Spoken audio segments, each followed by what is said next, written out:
ओम शांति। बाबा के मधुर महावाक्य सुनते हैं। 21 सितंबर 2024 के बाबा के महावाक्य। बाबा कहते, मीठे बच्चे, बाप कलप कलप आकर तुम बच्चों को अपना परिचय देते हैं। तुम्हें भी सबको बाप का यथार्थ परिचय देना है। प्रश्न, बच्चों के किस प्रश्न को सुनकर बाप भी वंडर खाते हैं, आश्चर्यचकित होते हैं? उत्तर, बच्चे कहते हैं, बाबा आपका परिचय देना बहुत मुश्किल है, हम आपका परिचय कैसे दें? यह प्रश्न सुनकर बाप को भी वंडर लगता है।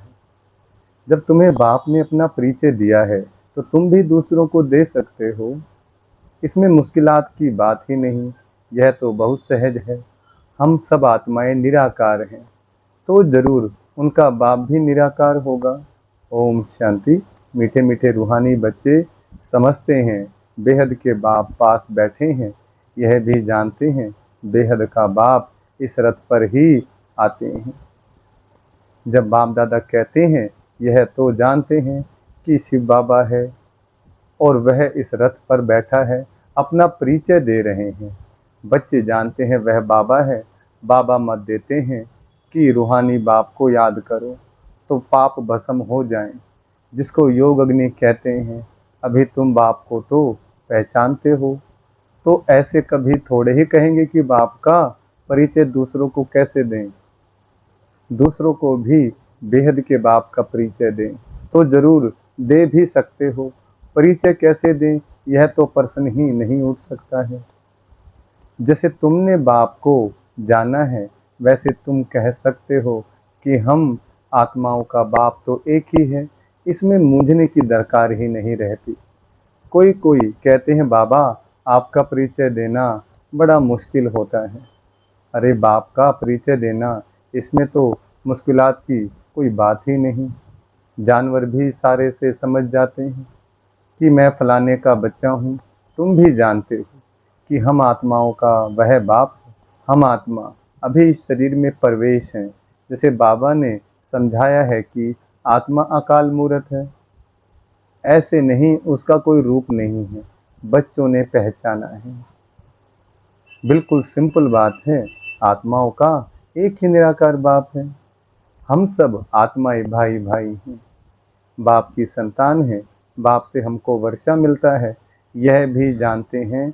ऐसा कोई बच्चा इस दुनिया में नहीं होगा जो बाप को और उनकी रचना को न जानता हो। बाप के पास क्या प्रॉपर्टी है वह सब जानते हैं।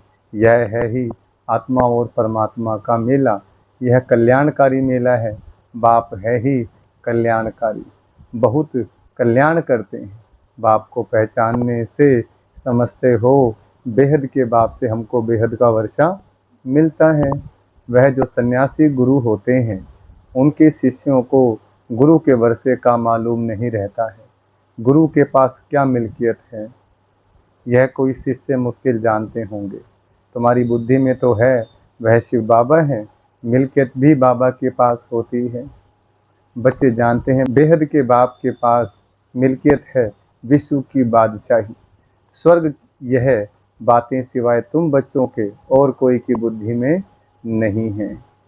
लौकिक बाप के पास क्या मिल्कियत है, वह उनके बच्चे ही जानते हैं।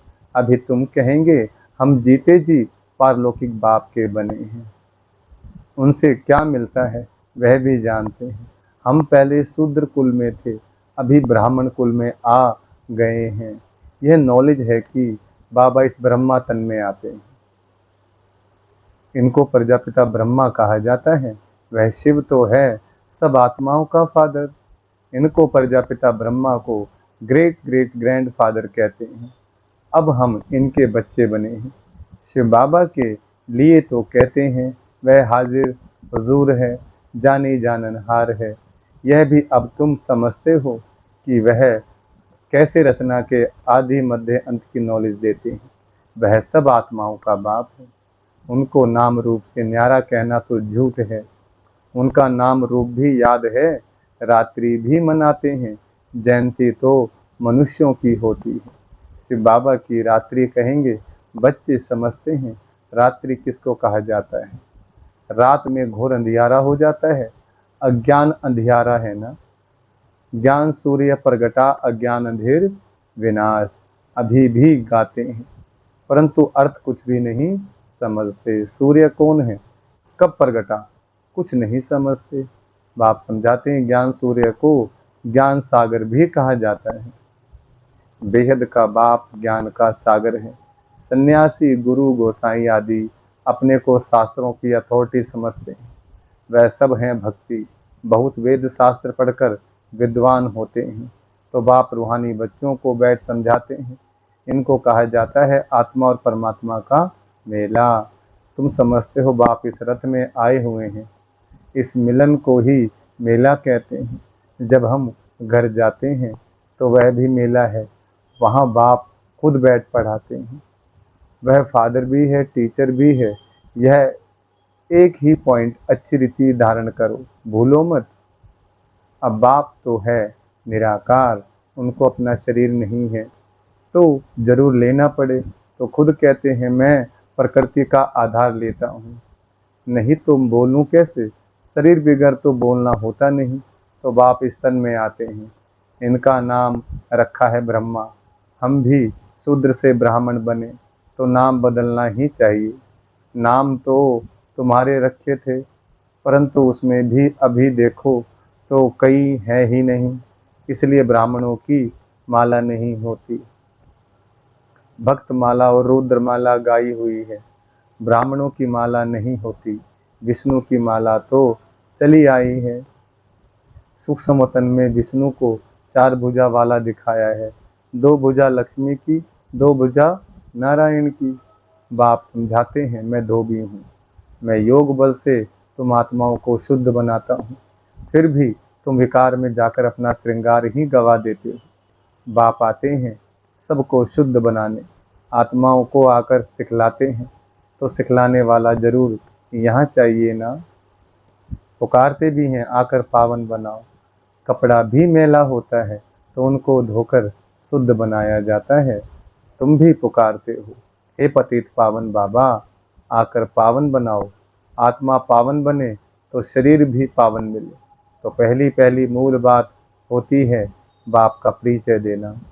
बाप का परिचय कैसे दें, यह तो पर्सन ही नहीं पूछ सकते। तुमको भी बाप ने परिचय दिया है, तब तो तुम आए हो ना। बाप पास आते हो, बाप कहाँ है इस रथ में, यह है अकाल तख्त। तुम आत्मा भी अकाल मूर्त हो, यह सब तुम्हारे तख्त हैं जिस पर तुम आत्माएं विराजमान हो। वह तो अकाल तख्त जड़ हो गया ना। तुम जानते हो मैं अकाल मूर्त अर्थात निराकार, जिसका साकार रूप नहीं है। मैं आत्मा अविनाशी हूँ, कब विनाश हो न सके। एक शरीर छोड़ दूसरा लेता हूँ। मुझ आत्मा का पाठ अविनाशी नुदा हुआ है। आज से 5000 वर्ष पहले भी हमारा ऐसे ही पाठ शुरू हुआ था। 1 संवत से हम यहाँ पाठ बजाने घर से आते हैं। यह है ही 5000 वर्ष का चक्कर, वह तो लाखों वर्ष कह देते हैं, इसलिए थोड़े वर्षों का विचार में भी नहीं आता। तो बच्चे ऐसा कभी कह नहीं सकते कि हम बाप का परिचय किसको कैसे दें। ऐसे ऐसे प्रश्न पूछते हैं तो वंडर लगता है, अरे तुम बाप के बने हो, फिर बाप का परिचय क्यों नहीं दे सकते, क्यों नहीं दे सकते हो। हम सब आत्माएं हैं, वह हमारा बाबा है, सर्व की सदगति करते हैं। सदगति कब करेंगे, यह भी तुमको अभी पता पड़ा है। कल्प कल्प के संगम युग पर आकर सर्व की सदगति करेंगे। वह तो समझते हैं अभी 40,000 वर्ष पड़े हैं और पहले से ही कह देते नाम रूप से न्यारा है। अब नाम रूप से न्यारी कोई चीज थोड़ी ही होती है, पत्थर भीतर का भी नाम है ना। तो बाप कहते हैं मीठे मीठे बच्चों, तुम आए हो बेहद के बाप के पास। बाप भी जानते हैं कितने ढेर बच्चे हैं, बच्चों को अभी हद और बेहद से भी पार जाना है। सब बच्चों को देखते हैं, जानते हैं इन सबको मैं लेने लिए आया हूँ। सतयुग में तो बहुत थोड़े होंगे, कितना क्लियर है, इसलिए चित्रों पर समझाया जाता है। नॉलेज तो बिल्कुल इजी है, बाकी याद की यात्रा में टाइम लगता है। ऐसे बाप को तो कभी भूलना नहीं चाहिए। बाप कहते हैं मामे कम याद करो तो पावन बन जाएंगे। मैं आता ही हूँ पति से पावन बनाने। तुम अकाल मूर्त आत्माएं सब अपने अपने तख्त पर विराजमान हो। बाबा ने भी इस तख्त का लोन लिया है। इस भाग्यशाली रथ में बाप प्रवेश होते हैं। कोई कहते हैं परमात्मा का नाम रूप नहीं, यह तो हो ही नहीं सकता। उनको पुकारते हैं, महिमा गाते हैं, तो जरूर कोई चीज है ना। तमो प्रधान होने कारण कुछ भी समझते नहीं। बाप समझाते हैं, मीठे मीठे बच्चों, इतनी 84 लाख योनियां तो कोई होती नहीं है ही। 84 जन्म, पुनर्जन्म भी सबका होगा। ऐसे थोड़े ही ब्रह्म में जाकर लीन होंगे, वह मोक्ष को पाएंगे।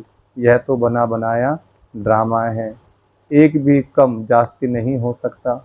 इस अनादि अविनाशी ड्रामा से ही फिर छोटे छोटे ड्रामा व नाटक बनाते हैं। वह है विनाशी। अभी तुम बच्चे बेहद में खड़े हो।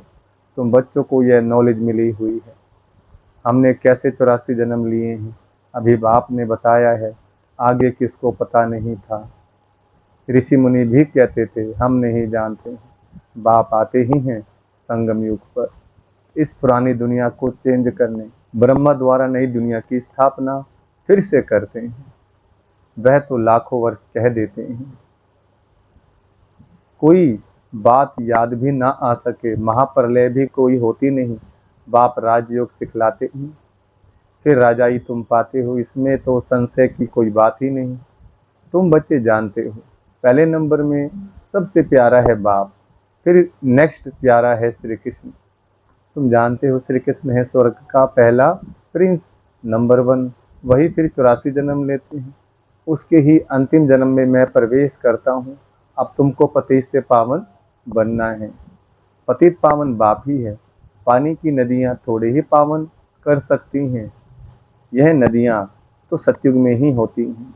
वहाँ तो पानी बहुत शुद्ध रहता है, किचड़ा आदि कुछ नहीं रहता। यहाँ तो कितना किचड़ा पड़ता रहता है। बाबा का देखा हुआ है, ब्रह्मा बाबा का देखा हुआ है, क्योंकि तीर्थ यात्राओं पर जाते थे तो देखते थे। उस समय तो ज्ञान नहीं था, अभी वंडर लगता है पानी कैसे पावन बना सकता है। तो बाप समझाते, मीठे बच्चे कभी भी मूंझो नहीं कि बाप को याद कैसे कर। अरे तुम बाप को याद नहीं कर सकते हो, वह है कुक की संतान, तुम हो एडॉप्टेड बच्चे। एडॉप्टेड बच्चों को जिस बाप से मिल्कियत मिलती है, उनको भूल सकते हैं क्या? बेहद के बाप से बेहद की मिल्कियत मिलती है, तो उनको भूलना थोड़े ही चाहिए। लौकिक बच्चे बाप को भूलते हैं क्या? परंतु यहाँ माया का अपोजिशन होता है, माया की युद्ध चलती है। सारी दुनिया कर्म क्षेत्र है। आत्मा इस शरीर में प्रवेश कर यहाँ कर्म करती है। बाप कर्म अकर्म विक्रम का राज समझाते हैं। यहाँ रावण राज्य में कर्म विक्रम बन जाते हैं, वहाँ रावण राज्य ही नहीं तो कर्म अकर्म हो जाते हैं। विक्रम कोई होता ही नहीं, यह तो बहुत सहज बात है।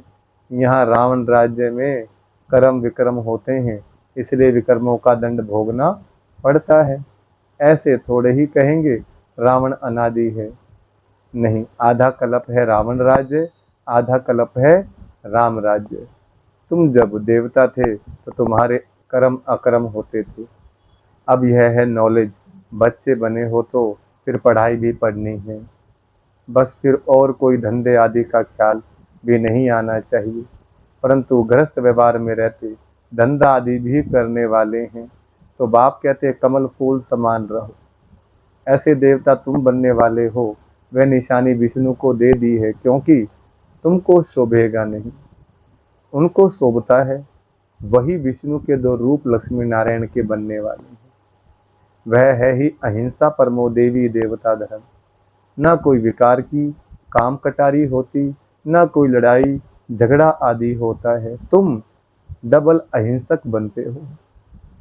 सतयुग के मालिक थे, नाम ही है गोल्डन एज। कंचन दुनिया, आत्मा और काया दोनों कंचन बन जाती है। कंचन काया कौन बनाते हैं? बाप। अभी तो आयरन एज है ना। अब तुम कहते हो सतयुग पास हो गया है, कल सतयुग था ना। तुम राज्य करते थे, तुम नॉलेजफुल बनते जाते हो। सब तो एक जैसे नहीं बनेंगे। अच्छा, मीठे मीठे सिकलदे बच्चों प्रति माता पिता बाप दादा का याद प्यार और गुड मॉर्निंग। रूहानी बाप की रूहानी बच्चों को नमस्ते। हम रूहानी बच्चों की रूहानी बाप दादा को नमस्ते नमस्ते, गुड मॉर्निंग। शुक्रिया बाबा, आपका बहुत बहुत शुक्रिया। धारणा के लिए मुख्य सार। पहला पॉइंट, मैं आत्मा अकाल तक नशीन हूँ। इस स्मृति में रहना है, हद और बेहद से पार जाना है, इसलिए हदों में बुद्धि नहीं फंसानी है। दूसरा, बेहद बाप से बेहद की मिल्कियत मिलती है, इस नशे में रहना है। कर्म अकर्म विक्रम की गति को जान, विकर्मों से बचना है। पढ़ाई के समय धंधे आदि से बुद्धि निकाल लेनी है। वरदान, श्रीमत की लगाम को टाइट कर मन को वश करने वाले बालक सो मालिक भव। वरदान का विस्तार। दुनिया वाले कहते हैं मन घोड़ा है जो बहुत तेज भागता है, लेकिन आपका मन इधर उधर भाग नहीं सकता, क्योंकि श्रीमत का लगाम मजबूत है। जब मन बुद्धि साइड सीन को देखने में लग जाती है तो लगाम ढीला होने से मन चंचल होता है। इसलिए जब भी कोई बात हो, मन चंचल हो, तो श्रीमत का लगाम टाइट करो, तो मंजिल पर पहुंच जाएंगे। बालक सो मालिक हूँ, इस स्मृति से अधिकारी बन मन को अपने वश में रखो। स्लोगन, सदा निश्चय हो कि जो हो रहा है वो भी अच्छा, और जो होने वाला है वो और भी अच्छा, तो अचल अडोल रहेंगे। अच्छा, ओम शांति।